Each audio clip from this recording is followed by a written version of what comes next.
naman tayo mga ka-RSP. Kanya-kanyang kabit na tayo ng parol at Christmas tree. Ang isang hotel nga sa Pasay na tradisyon ng ituring ang Christmas tree lighting ay inireveal na ang kanilang grand display ngayong taon. Silipin po natin yan dito.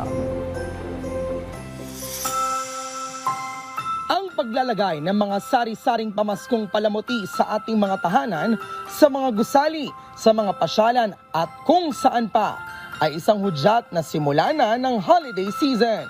Maliban sa mga parol, ang isa rin sa inaabangan natin tuwing Pasko ay ang mga Christmas tree.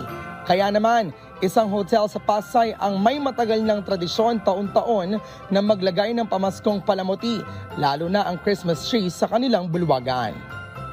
It has been a tradition in the hotel to have this Christmas tree lighting simply because it's a cue of the start of the festivities. Sa naganap na Christmas tree lighting kung saan opisyal nilang binuksan ang pailaw ng kanilang Christmas tree, kapansin-pansin na ang mga dumalo dito ay nakasuot ng barong at Filipiniana dahil sa tema nito na Paskong Pilipino.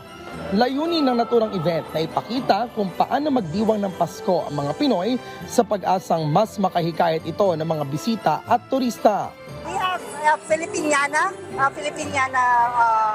tree lighting because since we are promoting the Philippines as the tourist destination. Hinihikayat rin ng hotel na ito ang mga bisita o sino man na magbigay ng donasyon sa kanilang napiling charity, ang Feed Hungry Minds Library Incorporated.